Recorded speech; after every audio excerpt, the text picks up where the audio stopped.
Ya casi entramos.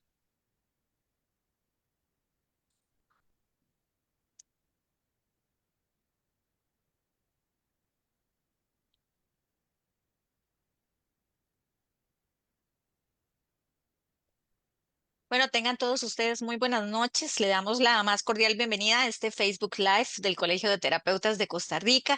Para nosotros, de verdad que es un gusto compartir con todos ustedes un viernes por la noche en este espacio de actualización, de aprendizaje y, bueno, en esta ocasión con un tema de gran importancia para la práctica profesional, como es el tema evaluación para la prescripción del ejercicio en pacientes con dolor lumbar. El dolor lumbar, pues, es una condición muy frecuente y como profesionales ustedes de la salud saben, ¿verdad?, que es esencial contar con la adecuada evaluación. Es fundamental para poder orientar correctamente. Así que para conversar sobre este tema tenemos hoy en esta noche a Rolando Serrano, quien es licenciado en fisioterapia y además promotor de la salud, quien junto a nuestro presidente del Colegio de Terapeutas, don Gabriel Peña, van a hacer un conversatorio esta noche, así que ustedes también pueden sumarse, pueden hacer sus consultas o sus aportes también, ahí los estaremos tomando en cuenta. Así que cualquier cosa les dejo el espacio, estamos aquí pendientes. Bienvenido Rolando, bienvenido don Gabriel y adelante. Buenas noches, muchas gracias por la invitación. Siempre muy agradecido de ser parte de los momentos de compartir conocimiento con colegas. Perfecto. Bueno, buenas noches a todos. Muchas gracias por conectarse un viernes a las 7 de la noche, ¿verdad? Yo sé que estamos saliendo del trabajo, estamos terminando nuestra jornada laboral, pero ¿cuál es el objetivo? El objetivo es que podamos conversar temas de interés, que podamos guiarnos específicamente a la consulta diaria de que nosotros tenemos, ¿verdad? En este caso de fisioterapia, el dolor lumbar, un tema muy importante, ¿verdad? Que tenemos muchos tipos de pacientes, tanto en la persona adulta mayor, tanto en atletas, tanto en personas con sedentarismo, tanto personas que van a iniciar un programa de tratamiento. Entonces, ¿cuál es el rol de nosotros de fisioterapia? Que eso es algo muy, muy importante y pueden hacer sus preguntas, ¿verdad? Aquí la idea es que hagamos este tipo de conversatorio y que podamos enriquecernos con este tema tan importante. Recordarles que se está grabando, ¿verdad? También la misma, entonces doña Grace ahí nos estaría ayudando con el link y el objetivo es que todo llegue a todos los agremiados en sí, pero bueno, las preguntas las podemos ir contestando. Bueno, Rolo, muchas gracias por la invitación, gracias por estar con nosotros y por la amplia experiencia que tenés y por Muchas aceptar la gracias. invitación de nosotros. Un tema, el dolor lumbar, ¿verdad? ¿Qué hacemos nosotros cuando referimos el dolor lumbar? ¿Cómo podríamos diferenciarlo? ¿Cómo podríamos catalogarlo nosotros en esto en el paciente? Súper. Aquí tengo algunos datos importantes. Em, bueno, esto es estadística, la más reciente. Esto es un metaanálisis 2021, si mal no recuerdo, donde se habla que el 84% de la población mundial va a haber tenido al menos una vez en su vida dolor lumbar. O sea, es una de las condiciones más frecuentes que vamos a encontrar en consulta. De ese 84%, solo el 23% tiene características de cronificarse. Y aquí quiero conectar con otras información que traía, y es la diferenciación de dolores que tenemos para los pacientes en general. Nosotros tenemos tres formas específicas de clasificar el dolor lumbar y una que es como un hermanito pequeño del dolor crónico, que sería el dolor nociplástico. Entonces voy a hablar de lo más común, de lo más frecuente, que sería el dolor lumbar no específico, que es la tercera columna, que es el que vamos a encontrar en consulta, es el que no sabemos por qué pasa, es el paciente que viene con 2, 3 semanas de tener dolor de espalda, con dificultad para moverse, con dificultad para hacer sus actividades de la vida diaria, no hizo ningún ejercicio que lo comprometiera, no hay una razón real para que el paciente tenga este tipo de dolor, y este es el paciente que más se estudia en evidencia científica. Entonces, todo lo que vamos a hablar hoy va a ser mucho en referencia a este tipo de pacientes, y se dice no específico porque recordemos que la columna no tiene inervación específica. Entonces, nosotros no podemos tener claro que el dolor es de origen vertebral o muscular o ahora hay un término muy en tendencia que es dolor miofacial. No tenemos pruebas tan claras que nos dejen a nosotros hablar de una estructura en específico. Entonces, toda la literatura está haciendo referencia al dolor lumbar no específico porque justamente no tenemos pruebas que nos ayuden a clarificarlo. Este dolor es el que nosotros también lo encasillamos o lo metemos en la cajita del dolor mecánico, que es el que está asociado a movimiento. ¿Ok? Ese es el dolor muy frecuente, el que tienen los pacientes después de estar mucho tiempo sentados o que tienen dolor estando de pie, que no tiene una causa real hasta que lo estudiamos.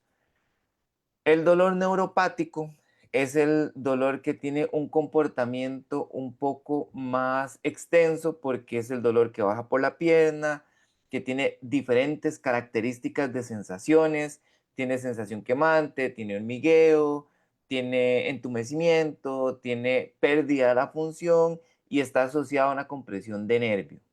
¿Ok? Tenemos el dolor nociceptivo, que es el mismo dolor que cabería en la cajita no específico, con la diferencia de que la nocicepción es solo dolor, ¿ok? Es solo dolor. Y en esto quiero que quede súper claro. Una cosa es que yo tenga dolor, pero me pueda mover súper bien y pueda hacer ejercicio y pueda continuar con las actividades de la vida diaria, y otra cosa es tener una alteración mecánica que me resta la función, donde ya yo no me puedo agachar, donde no puedo estar mucho tiempo sentado, donde me cuesta extenderme. ¿Ok? Rolo, Y sí, eso es muy importante que estás mencionando porque nos lleva específicamente a estos puntos que estás mencionando con respecto a la evaluación del paciente, ¿verdad? Porque a la hora de nosotros de evaluar al paciente tenemos que catalogar o clasificar cuando es nociceptivo, neuroplástico, no específico, ¿verdad? Entonces, ajá, la evaluación viene de parte de un razonamiento clínico que tenemos nosotros, ¿verdad? correcto. Entonces, ¿cuáles puntos importantes mencionaría usted con respecto a la evaluación según estos cuatro características que nos están mencionando? Esa es una gran pregunta, Gao, porque muchas veces no tenemos clara la clínica del paciente con dolor lumbar. Y aquí quiero hacer como un pequeño paréntesis. El hecho que el paciente tenga dolor referido, o sea, el dolor que baja por la pierna, no es igual a tener dolor neuropático. Y ese es el primer diferenciador en la clínica. El paciente que tiene dolor neuropático le va a decir a usted, me duele el nervio. Y generalmente estos pacientes tienen o muy poco dolor lumbar o no tienen dolor lumbar del todo. El dolor referido es el dolor que tiene dolor lumbar que baja a la nalga y que baja a la pierna, que puede llegar hasta la mitad de la pantorrilla. Y es un dolor sordo, es un dolor muy característico que puede empeorar o mejorar dependiendo de la posición. El dolor neuropático es el dolor que empeora con una posición y cuesta mucho que mejore en fase muy aguda. Entonces, hasta que hacemos un posicionamiento muy específico, el dolor puede reducir sus síntomas. ¿Ok? Entonces, entendiendo la clínica del dolor radicular o el dolor neuropático, que es el dolor de nervio, tenemos claro cómo diferenciar los otros tipos de dolores lumbares que vamos a tener. No sé si me doy a Claro, entender bien. ¿Sí? claro, súper bien, porque con base en eso, entonces nosotros evaluamos al paciente. El objetivo de nosotros a la hora de un razonamiento clínico para poder diferenciar y poder evaluar cuáles son las características que tiene nuestro paciente, ¿verdad? Entonces, ahí vamos hablando muchos mitos que tenemos en la fisioterapia, muchos puntos, Ajá, porque hablamos también de pruebas funcionales.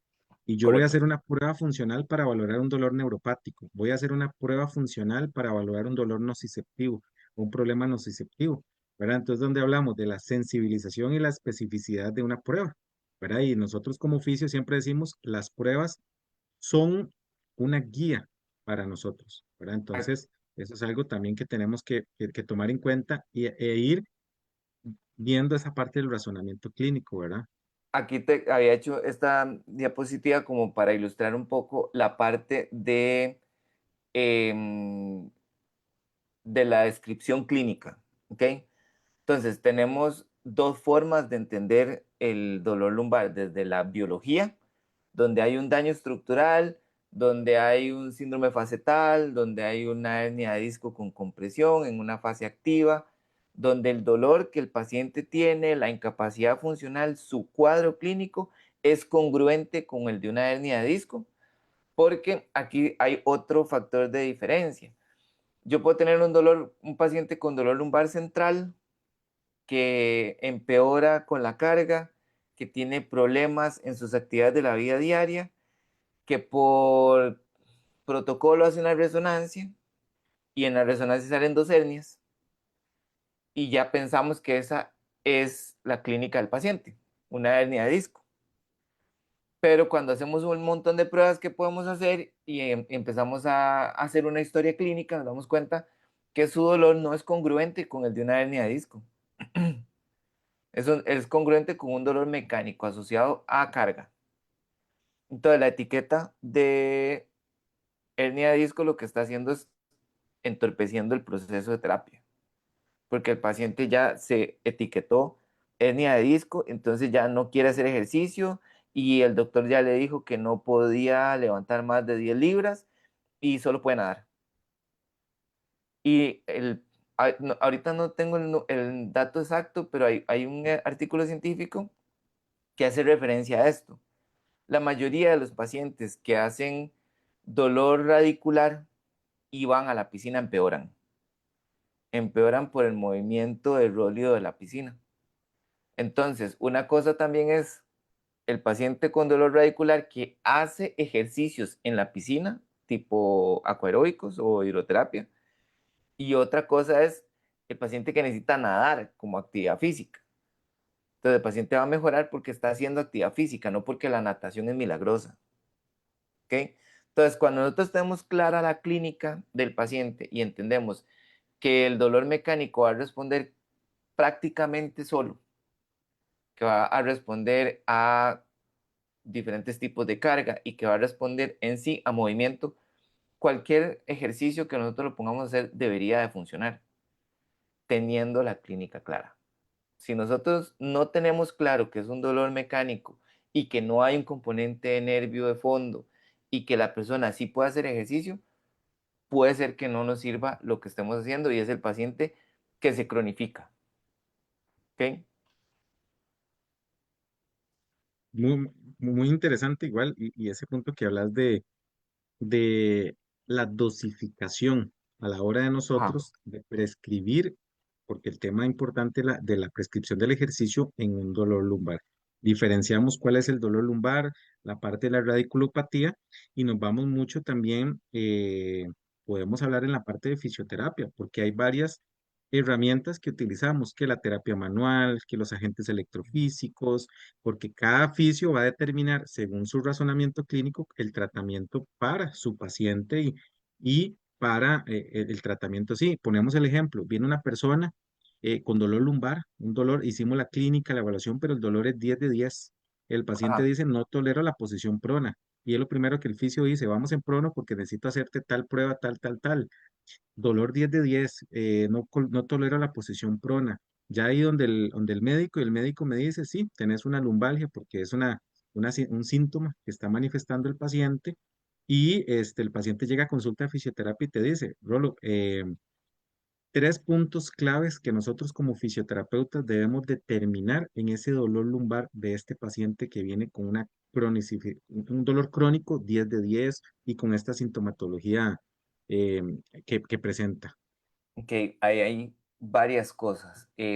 Primero, conservar la calma, porque la mayoría, cuando vemos el paciente súper adolorido, con incapacidad para moverse, pegando gritos, súper angustiado, nosotros también nos angustiamos porque pensamos que se va a morir por ese dolor y que se le va a caer la pata. Y muchas veces no pasa, es solo una fase aguda donde con posicionamiento podríamos reducir los síntomas del paciente. Em, Vamos a ver, en la experiencia, la mayoría de pacientes en esa condición mejoran muy poco con terapia. Em, lo que nos ayuda a controlar mucho los síntomas es el posicionamiento. Y posicionamiento me refiero a buscar una postura en la camilla donde el paciente reduzca los síntomas. Eso hay técnicas, hay almohadas, hay rotaciones, hay posicionamiento que le permite al paciente ir bajando la sintomatología. Ahí es muy difícil poder hacer una valoración porque el paciente prácticamente no se puede mover. Aquí podemos hacer uso de todas las herramientas que tengamos a mano que nos permitan aliviar un poco al paciente. Pero lo que más le va a aliviar en estos casos es posicionamiento y reposo.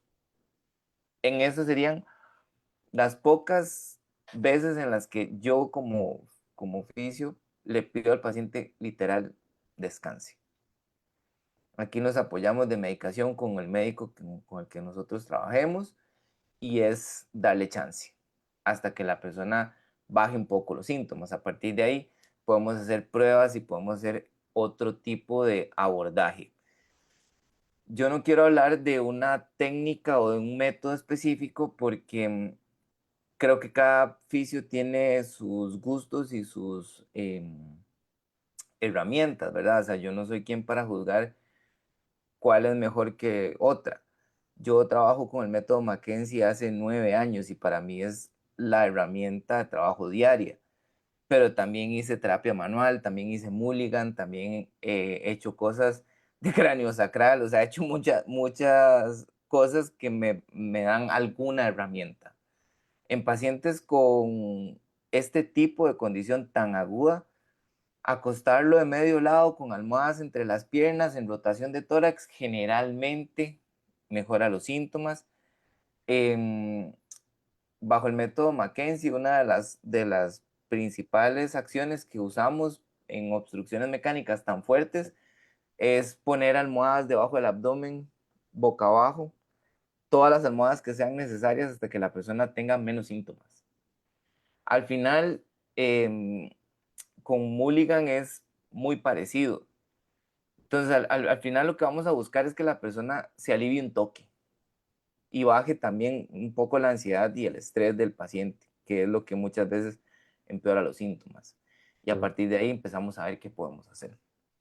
Claro, y eso que mencionaste es muy importante porque oficios tenemos diferentes herramientas con evidencia científica, con Correcto. respaldo importante de lo que nosotros estamos haciendo, porque yo te puedo hablar de un metaanálisis en esta crisis de fase uno, hablemos de una fase uno de este paciente, ¿verdad? Ajá, Entonces ese paciente que llega y dice, bueno, posicionamiento, colocación, empezamos a hacer, y como siempre se ha dicho, el mito de decir, póngale un prono y empieza a hacer extensiones de columna, ¿verdad? De una ajá. vez y que ¿verdad? Esos son mitos, muchas cosas que los fisios tienen, tenemos y que tenemos que desmentir para poder avanzar en el paciente. Te puedo hablar Vale también, la por pena ejemplo, hacer sí, una aclaración ahí que, ya que estás tocando ese tema. Una cosa es terapia manual, como la especialización en fisioterapia que nos da la posibilidad de generar movilizaciones y manipulaciones articulares. Y otra cosa el masaje. Son dos escenarios diferentes y terapia manual no es masaje. Entonces, y a ver, con lo que estoy diciendo no quiere decir que el masaje esté mal, ni que yo lo estoy satanizando, ni nada. Puede ser que el paciente necesite más un masaje que una manipulación, pero yo necesito tener claro si la manipulación le va a ayudar o no como primera acción. Y eso es parte de la evaluación.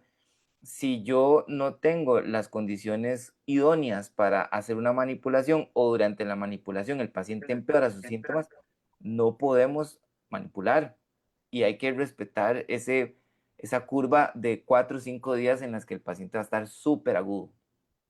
claro.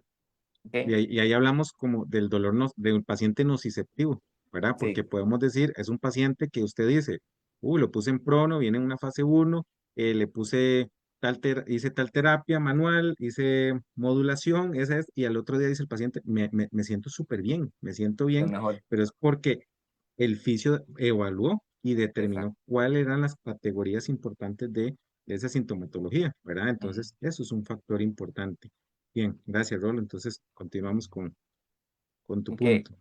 dentro de adelantándome un poco a lo que queríamos hablar, hay una historia natural del dolor lumbar mecánico y está escrito en la evidencia científica. Aquí quiero hacer bien la aclaración. Yo trabajo con lo que la evidencia dice. Yo no me he inventado nada. Yo no tengo ningún estudio que valide ningún invento mío. Todo esto está en artículos científicos y informaciones. Pero hay una ventana de 22 días a un mes, por lo general, en la que si el paciente no recibe ningún tipo de atención puede mejorar solo, lo que no quiere decir que sea bueno. O sea, que al paciente se le apaguen los síntomas y no haya más síntomas y pueda continuar con su vida cotidiana, no quiere decir que no hayan cosas para evaluar y entender. ¿Okay? Una crisis de dolor lumbar nos prende a nosotros alarmas sobre posicionamiento durante el día de trabajo, sobre carga de entrenamiento, sobre hábitos de vida saludables, sobre hábitos de sueño, sobre comportamiento y estrés.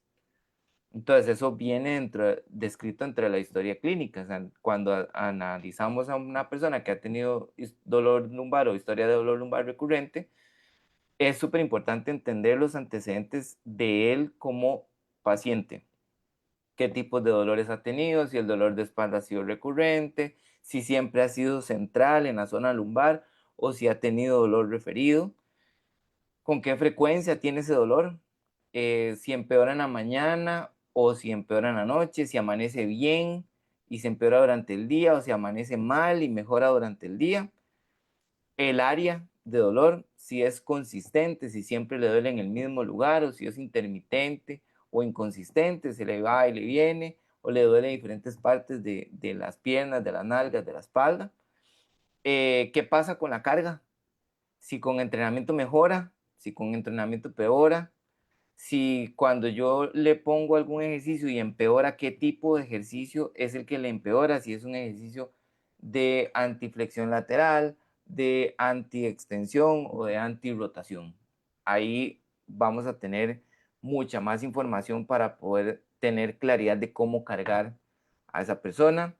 Si cuando tiene dolor crea una deformidad, aplana la curva lumbar o invierte la curva lumbar. Si tiene un lateral shift, si tiene un lateral shift, el dolor es ipsilateral o contralateral. Todas estas son características súper importantes para entender a la persona que tenemos enfrente. ¿Ok?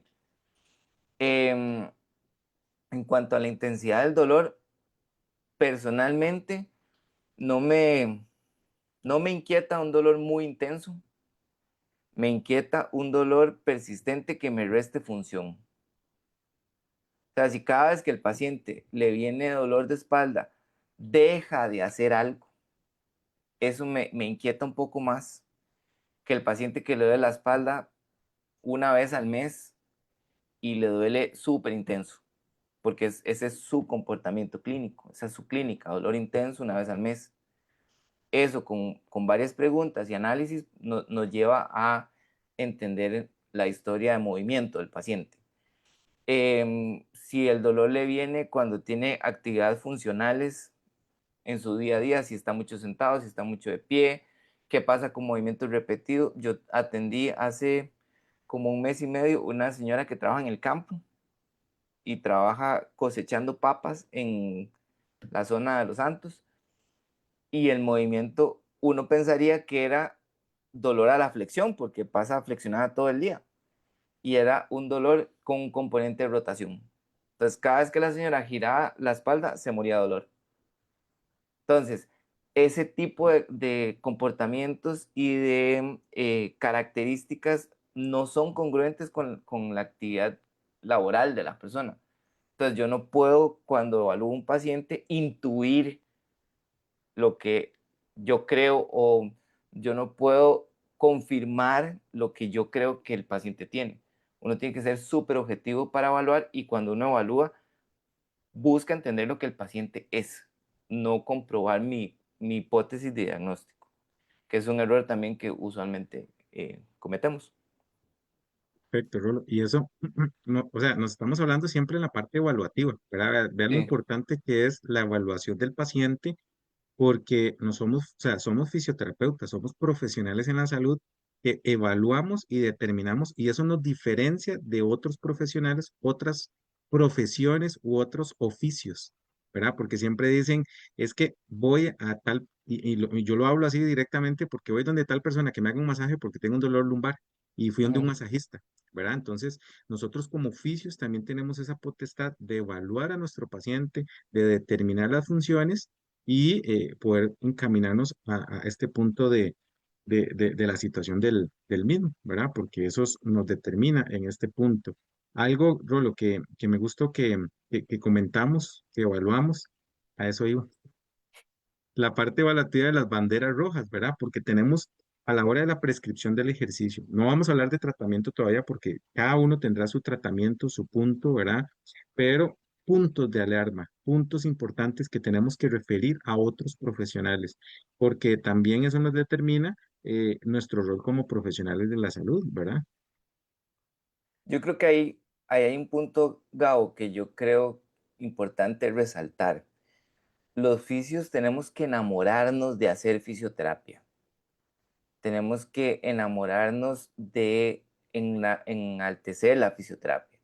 Y una forma de hacerlo es entender cuando no podemos hacer fisioterapia. Y eso lo dan las banderas rojas. Si usted tiene clara la sintomatología de un paciente con dolor lumbar mecánico y la sintomatología de un paciente con dolor lumbar con características neuropáticas, lo que no esté en ese par de canastas posiblemente sea algo que sí se agrave. Entonces, un dolor lumbar de tipo fajón, que empeora la noche, que no mejora con posicionamiento, eh, que el paciente tiene cierta edad, que tiene ciertas características de dolor. Es importante ser muy incipientes con la evaluación. Yo no quisiera volver a pasar por no pegar un diagnóstico, que ya me ha pasado un par de veces. Yo he tenido tres pacientes en los últimos 2 años con dolores lumbares que a mí no me gustan. No tengo las herramientas claras para poder diagnosticar un cáncer como tal, pero son características de dolor que de plano sé que no tienen que ver conmigo.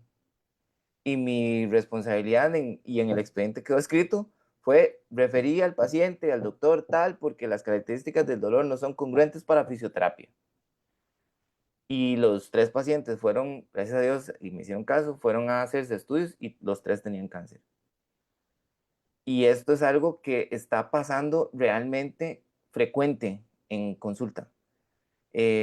Mujeres con historia de cáncer de seno con dolor lumbar, pacientes masculinos con más de 50 años que hacen dolor lumbar sin razón aparente, que empeora con el paso del día, que tienen dificultades para orinar, que tienen dificultad para sostener el chorro de la orina. Eso es súper importante preguntarlo, porque el dolor lumbar se puede confundir con cáncer de próstata o cáncer renal.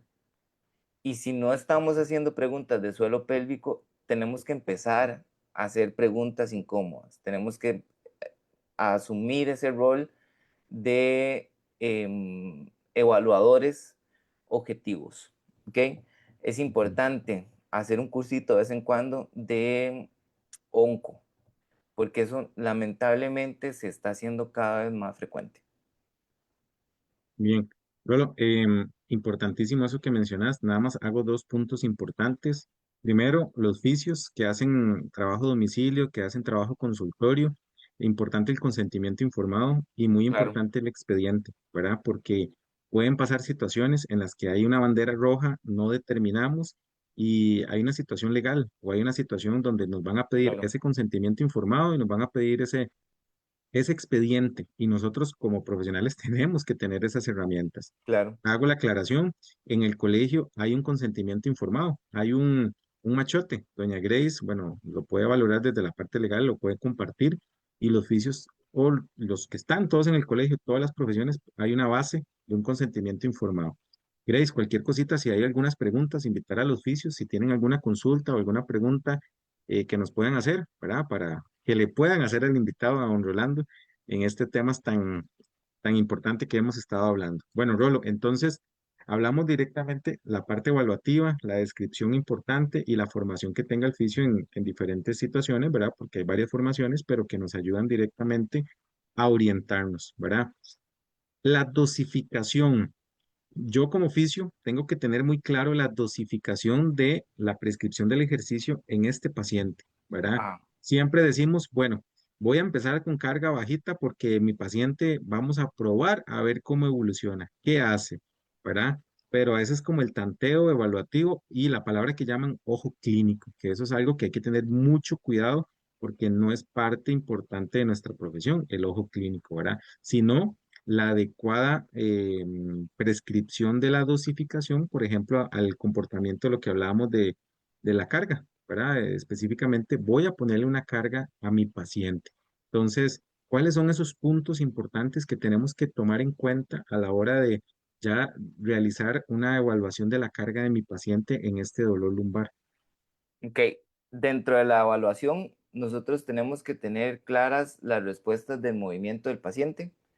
Tenemos que haber hecho sí o sí, así sea un dolor lumbar mecánico que sea fácil. Valoración de signos neurológicos, eso es súper importante. Queremos saber la integridad en sensibilidad y en tensión de los nervios y la tolerancia al esfuerzo del paciente.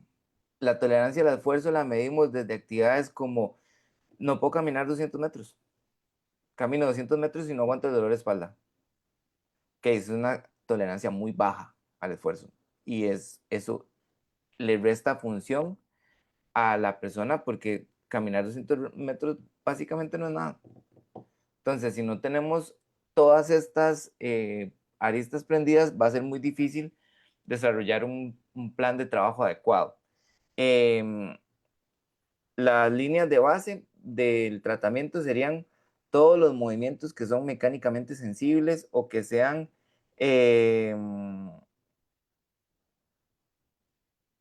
potencialmente irritantes. ¿Ok?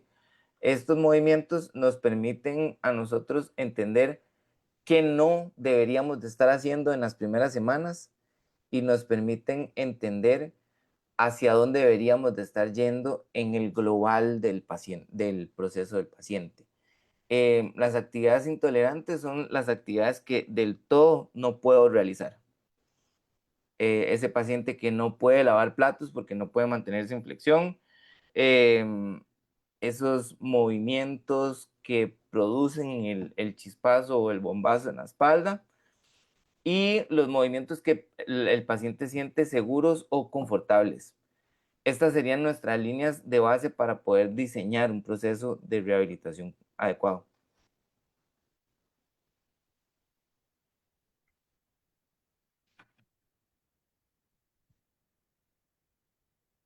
No sé si hay alguna pregunta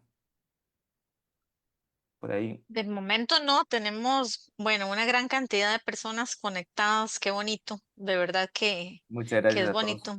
Un viernes por la noche, de momento tenemos solo personas por ahí saludando, a Katia, por ahí, a Karen Sánchez, Edgardo Torres, también tenemos a Randall Cárdenas.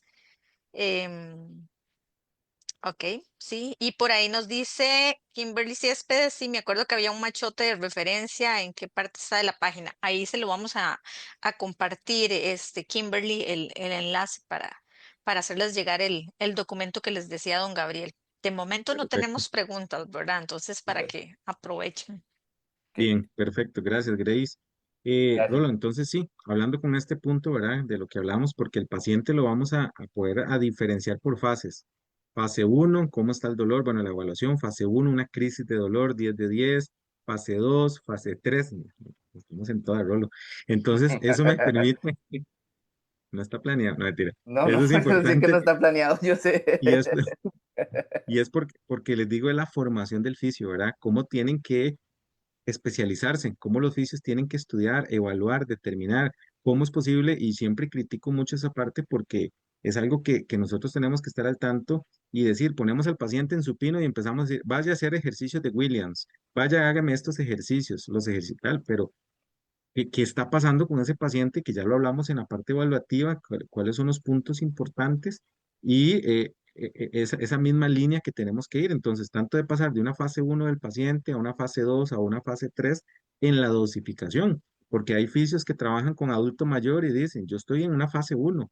Ese paciente que tiene una espondiloartrosis lumbar, que tiene una crisis de dolor, el paciente, el adulto mayor nos llaman y dicen, necesito que esté aquí en fisio 2 veces por semana, mi mamá ya no puede ni caminar, ¿verdad? Entonces llegamos con la camillita, llegamos con el equipo electro, llegamos con, claro, porque hay muchas cosas que podemos determinar, pero tomando en cuenta en qué fase está el paciente y muy importante, cuando yo evalúe en la condición que va a estar. Ahí vamos mucho, me adelanto, pero ahorita más tarde lo hablamos, lo que es la educación al paciente y al familiar o al mismo.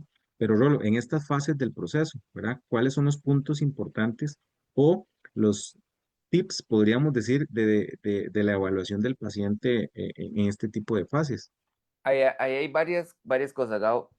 Vamos a ver, yo no soy fan de procesos demasiado largos porque la adherencia es muy difícil de mantener. La mayoría de la evidencia científica está sobre 3 fases. Hay algunos autores que hablan de 5 fases, que es dividir la fase 2 en dos y agregar una cuarta fase final. Este es como el resumen de lo que yo más he estudiado para prescribir carga para pacientes con dolor lumbar. En la fase uno hacemos reeducación de patrones globales de movimiento, reeducación de patrones de respiración y tensión. Buscamos un trabajo de activación muscular de grupos estabilizadores sobre todo. Mejoramos la movilidad y aquí hay que tener también criterio. No todos los pacientes necesitan trabajar movilidad y la movilidad no siempre es terapéutica. Y eso lo veo mucho cuando doy los talleres para la certificación que tenemos y lo veo también para otros talleres en los que me invitan. Utilizamos movilidad y activación como dosis de ejercicio. No está mal, pero no es específico. Y creo que como oficios que buscamos siempre la especialización, cada vez que utilizamos un ejercicio de movilidad, de activación, tiene que tener un orden lógico, tiene que tener una estructura y tiene que ser asociado a una respuesta de una evaluación. Muchos de mis pacientes no hacen ejercicios de movilidad, por ejemplo, porque no requieren un ejercicio de movilidad, requieren ejercicios de control y activación, por ponerte un ejemplo. Hay otro tipo de pacientes que solo van a hacer ejercicios de movilidad. ¿Ok? Entonces, eso va a depender también de las características del dolor que el paciente tenga. En la fase 1 vamos a entender al paciente que viene de una crisis o de varias crisis recurrentes de dolor lumbar, al que nosotros no tenemos herramientas para ponerlo a hacer ejercicios de intensidad. Ese paciente que tal vez tuvo una crisis con incapacidad de 2, 3 días, el paciente que tuvo dolor referido en la pierna, un posoperatorio de cirugía de columna. Todos estos pacientes que empezamos suavecito con ejercicio es fase 1. Fase 2 son los pacientes que ya pasaron la crisis, que se sienten bien, que necesitan seguridad, que necesitan trabajar su kinesiofobia y sobre todo que necesitan mejorar su capacidad de trabajo. Este paciente que no aguanta 200 metros caminando, que no aguantan 10 minutos estando de pie, eso muchas veces está asociado a capacidad de trabajo o a tolerancia al esfuerzo. Entonces, ese tipo de pacientes ya necesitan una programación estructurada de ejercicio, necesitan exposición gradual a la carga, necesitan trabajar o acercarse a cargas submáximas en patrones globales de movimiento. ¿Ok? Y la fase 3 la vamos a entender como un GPP o General Physical Preparation, que es donde nosotros hacemos un programa de ejercicio de fuerza general, que trabaje todos los grupos musculares, que trabaje algo de aceleración, de potencia, de capacidad aeróbica y que le permita al paciente exponerse a diferentes planos de movimiento sobre todo. Perfecto, Ronald. Muchas gracias por esa información. Y vamos directamente a esos de las fases que usted mencionaba y la clasificación del paciente durante este proceso, ¿verdad? Entonces, cada punto importante, cada tratamiento que nosotros hacemos, ¿verdad? Aquí no vamos a hablar de técnicas, de tratamientos, porque eso va dentro de una formación, dentro de puntos, pero sí es determinar la condición, ¿verdad? Porque yo puedo poner un campo magnético de alta intensidad de un paciente en dolor, cuánto dice la evidencia, qué dice la, los estudios con respecto a esto del paciente en una fase uno, ¿verdad? O una fase 3 que el paciente dice, no, ya yo estoy listo para empezar mi entrenamiento, mi ejercicio, mi control motor, ¿verdad? Entonces ya tenemos esta expertise o esta parte. Rolo, en estos puntos importantes, ¿verdad? Con respecto a esto del entrenamiento del paciente, ¿verdad? Entonces, empezamos ya a trabajar la carga, empezamos a trabajar al paciente, ya está en condiciones de, y el mito igual, todo paciente que tiene dolor lumbar no hay que ponerle peso o hay que evitarle el peso porque le va a generar más dolor. Un mito Mm. muy grande y muy importante que tenemos que valorar y nosotros como oficios determinar esto en el paciente, ¿verdad? Hay varias cosas. A mí no me gusta hablar como de obligaciones, porque al final cada quien trabaja con las herramientas que tiene, ¿verdad? Pero si nosotros queremos hacer un buen proceso de rehabilitación con pacientes con dolor lumbar, tenemos que tener claro cómo prescribir carga. Eso es lo esencial. La mayoría de la evidencia científica, la mayoría de las formaciones internacionales hablan sobre ejercicio más que sobre terapia pasiva. Entonces, poder clasificar al paciente y saber si está listo para hacer una sentadilla en peso muerto, con qué tipo de peso, con qué tipo de instrumentos, si hacemos cadena abierta, si hacemos cadena cerrada, si hacemos ejercicios isométricos o si hacemos volumen sobre intensidad, todo esto nos va a determinar la capacidad que tiene el paciente de moverse, ¿verdad? Entonces, como base importante de tratamiento va a ser el empoderamiento y la independencia. El empoderamiento desde que el paciente pueda volver a sus actividades de la vida diaria sin ninguna restricción, hasta el paciente que practica algún tipo de deporte o actividad física y que haya reducido el tiempo de entrenamiento o se haya alejado del entrenamiento por dolor. Entonces, ese es prioritario. Cuando hablamos de work capacity o de actividades de la vida diaria o de tolerancia al esfuerzo, estamos hablando de lo que el paciente hace en su vida, en su día a día. Si es corredor, si es crossfitter, si es ama de casa, si jardinea, todo este tipo de actividades que construyen su día son su work capacity. Y si nosotros no lo estamos considerando dentro de nuestro proceso de rehabilitación, nos estamos quedando cortos dentro del tratamiento y dentro de las expectativas del paciente. Entonces es súper importante que nosotros nos alineemos a las expectativas del paciente, porque el paciente es el que nos va a Mm. dictar a nosotros qué necesita hacer. Ok, no, súper claro, Rolo. Muchas gracias por ese punto. Y ya tal vez como para el último punto, Rolo, lo que hablamos mencionamos la educación al paciente y al familiar o a las personas que están también, ¿verdad? Pero la educación al paciente, eso es algo muy importante que nosotros tenemos que ir desmintiendo cosas directamente o puntos con los mismos pacientes, porque siempre llegan y dicen, uy, es que vieras que me compré un TENS para ponerme en la casa y Ah, los fisios se enojan porque usan un TENS el paciente en la casa. Uy, es que me compré un rollito que tengo que ponerme en la espalda todos los días para trabajar y son recomendaciones que necesito, pero es que el paciente, si lo tenemos bien educado, bien entrenado, por así decirlo, en su diario vivir, ¿verdad? Lo que usted hablaba de las funciones básicas o funciones importantes de las actividades de la vida diaria, ¿verdad? Entonces creo que eso va muy, muy enlazado a este punto de, del, del- de la educación del paciente, ¿verdad? Cuando hablamos de educación, es muy importante la parte de que el paciente entienda que tiene, de que el paciente sea parte de su proceso de rehabilitación para que no pasen estas cosas de buscar alternativas, de buscar más opciones.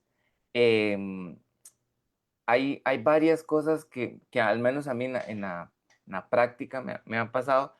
A mí me han llegado pacientes llenos de árnica, hasta que huelen así. Vamos a ver, yo sé que eso no le va a ayudar, pero si eso me va a permitir que la persona se sienta mejor y quiera hacer algo de ejercicio, no pasa nada. Pero si yo no tengo claro lo que yo busco con el paciente, ahí es donde vamos a tener una primera pared. Tenemos que entender lo que hacemos con estos pacientes. Nosotros como oficios hacemos rehabilitación. La rehabilitación es volver a habilitar y eso es a través de movimiento y solo a través de movimiento. Usted puede acostar al paciente, hacerle un par de técnicas y un masajito, pero tiene que haber algo de movimiento. O sea, no podemos concebir la rehabilitación sin ejercicio. O sea, es que no puede construirse un proceso solo con terapia pasiva. Eso está mal, no es eficiente y eso demuestra que nosotros no tenemos control. Em, el 60%, 70% de los pacientes no quieren hacer los ejercicios en la casa. Que no tengo tiempo, que no me gusta hacer ejercicio, que no tengo herramientas en la casa. Algo tiene que hacer y esa es la formación de nosotros. O sea, nosotros tenemos que buscar cómo hacemos al paciente acercarse a movimiento, porque al final, em, partiendo del hecho de que el paciente solo tiene dolor, no hay una lesión, no hay un daño estructural que impida moverse, solo a través de movimiento vamos a lograr que la persona mejore los síntomas, porque no estamos hablando de reparar un tejido, estamos hablando de modificar síntomas, de mejorar capacidad de trabajo. Entonces no podemos pensar que solo con terapia pasiva vamos a mejorar un paciente que tiene síntomas en movimiento. Así el paciente patalee, va a tener que hacer ejercicio. O sea, esta es la confrontación y la discusión que yo tengo frecuente con mis pacientes. No, Rolo, es que a mí no me gusta. Y bueno, a mí no me gusta el brócoli y me lo tengo que comer. ¿Cómo hacemos? A mí no me gusta la merienda a la tarde, pero y si no me la como, no corro rápido al día siguiente. Son cosas que no hay mucho margen de discusión. O sea, yo creo que uno va a donde un médico con dolor de panza y si el doctor le dice, tenés que tomarte una pastilla, uno no la discute, se la trague ya. Bueno, en fisio debería ser así. O sea, Claro. la cantidad de movimiento no es negociable. O sea, nosotros no podemos partir del hecho de que si el paciente quiere, si puede, no. O sea, nosotros estructuramos el punto de partida sobre el que el paciente va a empezar a moverse. That's it. Claro, claro, eso es sumamente importante y lo vemos también, por ejemplo, los fisios que trabajan mucho con población adulta mayor encamada, Ajá. ¿verdad? Con decir, tiene un dolor lumbar, cambio de posición, hay dolor, y hay dolor, y hay dolor, y bueno, tenemos que movilizar, tenemos que trabajar, que tenemos que plantear el objetivo del tratamiento y la base siempre es movimiento, ¿verdad? En cualquier área que nosotros nos desempeñemos, oncología, adulto mayor, neurología, suelo pélvico, la movilidad va encaminada y más si hay presencia de ese dolor lumbar que va Tengan encaminado a todo, ¿verdad? Suelo pélvico, lumbar, todo. eh, Y es que a todo. nosotros somos ese profesional. Por eso es que a mí a veces, a ver, yo siempre quiero ayudarle a los fisios a crecer. Entonces, no quiero que lo que yo vaya a decir en este momento se tome como una crítica, porque no quiero que se tome desde ese lugar. Em, Nosotros somos los especialistas en restablecer el movimiento. Entonces, no podemos pasar el día entero poniendo equipos y haciendo terapia analgésica pasiva porque estamos dejando de hacer el 70-80% para lo que estudiamos. O sea, la carrera tiene como base biomecánica, ejercicios terapéuticos, movilizaciones, toda la evidencia científica para cáncer, para fibromialgia, para adulto mayor, para cualquier especialidad que nosotros hagamos, es sobre ejercicio. Entonces, no es negociable que el paciente llegue a la camilla directo a acostarse teniendo dolor de espalda. Lo entiendo cuando hay un posquirúrgico y las primeras 3 o 4 sesiones necesitamos hacer cosas en camilla. Entiendo cuando hay un dolor de hombro que necesitamos acostarlo para quitarle gravedad y hacer una movilización, pero tiene que hacer algo de movimiento. O sea, nosotros no podemos perder ese terreno, que de todos modos no le está haciendo bien al paciente.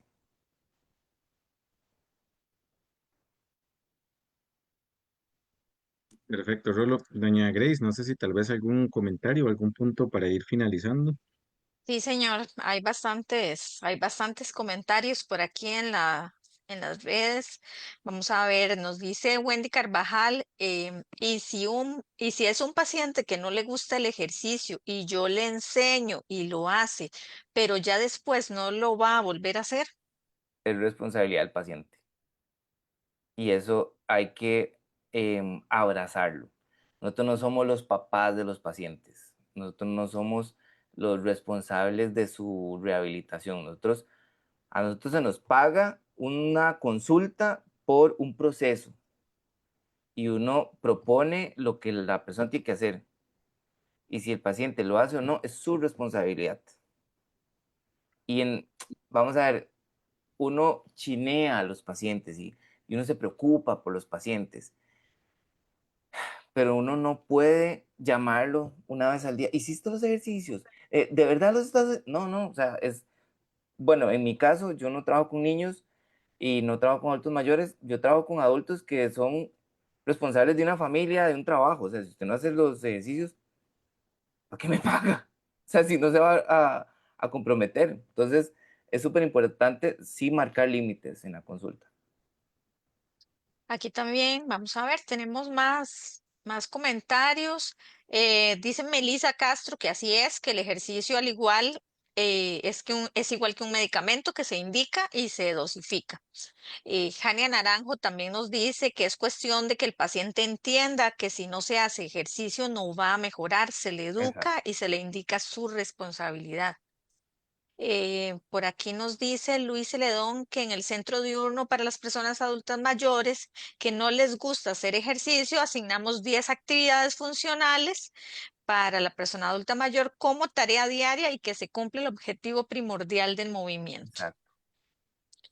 Y por aquí hay, vamos a ver.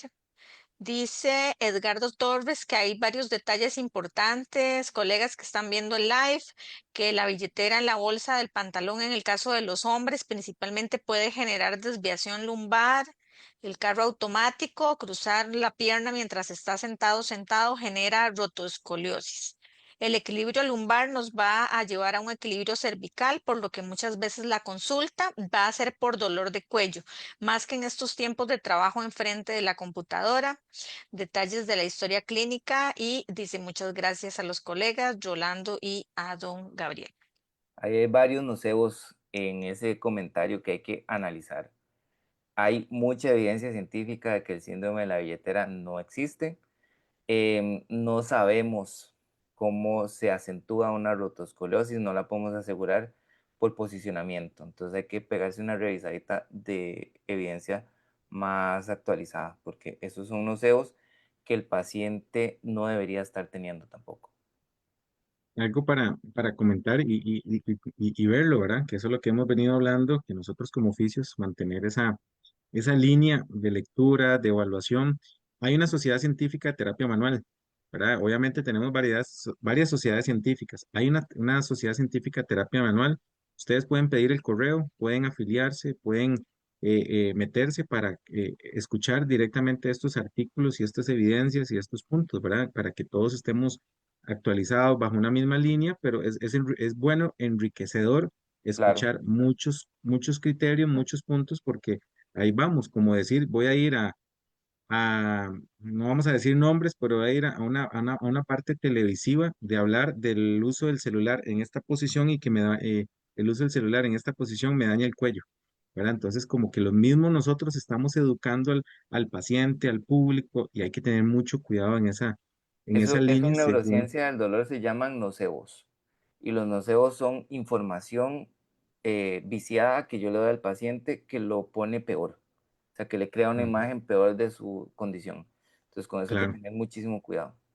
claro, claro.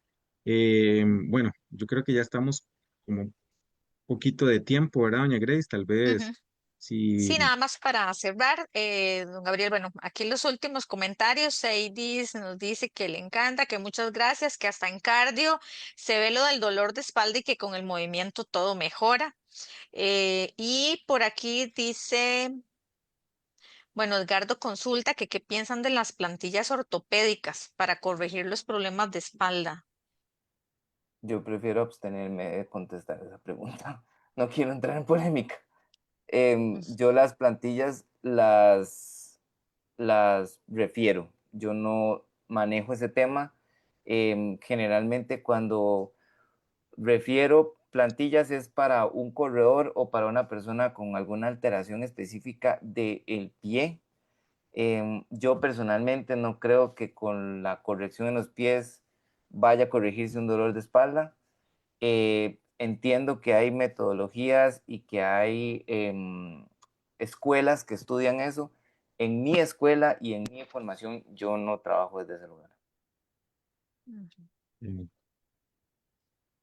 Saludos a Johnny desde Pérez Celedón. Entonces creo que podemos ir cerrando, don Gabriel. No sé si tiene algún aporte más o sí, Rolando para despedir. gracias, Rey. Rolo, mensajes para llevar a casa.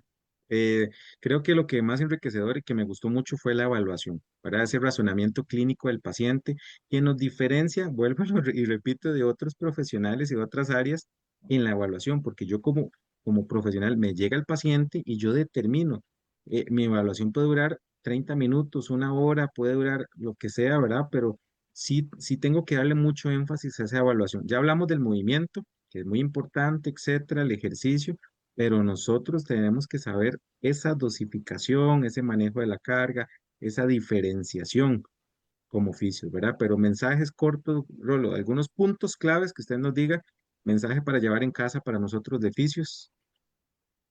Empoderarnos en nuestro rol, que eso es creo que vital.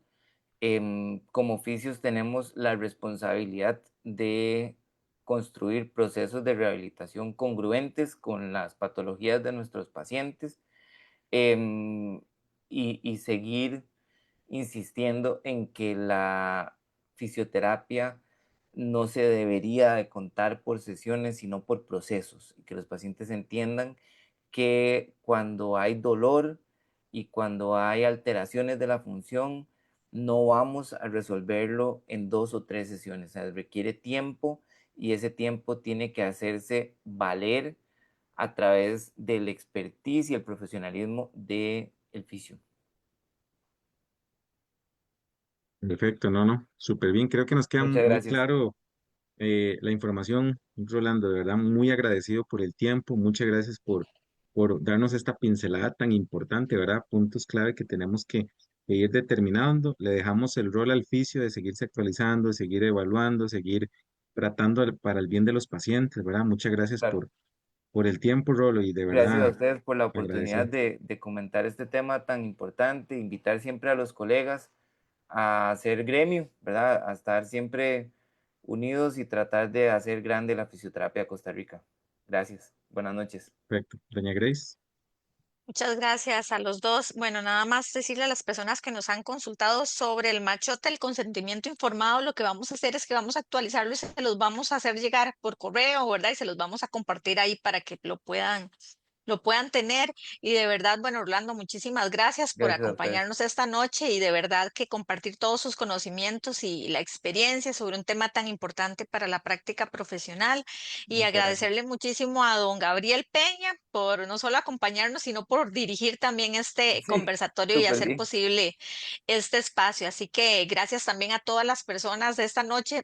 Se conectaron más de 100 personas, lo Ay, cual qué de bueno. verdad que Muchas agradecemos gracias. muchísimo un viernes a esta hora, ya estamos las 8 de la noche y realmente valoramos muchísimo que hayan elegido compartir este espacio con nosotros y Sí. esperamos que sea de mucho provecho, ¿verdad? Muchísimas Perdón, Grace. gracias, que pasen. Ajá. Perdón, Grace, y recordarles a los compañeros, a los agremiados de fisio, bueno, siempre hay de otras áreas también, que pronto de terapia ocupacional para todos los otros colegas, pero de fisio seguimos, ¿verdad? Entonces vamos a seguir con estos temitas de invitados. Mándenos sus temas, sus proyectos, ¿verdad? A comunicación, pueden mandarnos o a representación de fisioterapia, el correo de presidencia.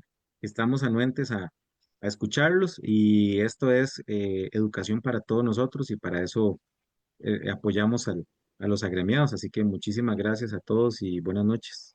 Gracias. Buenas noches. Hasta luego. Por supuesto. Buenas noches. Chao.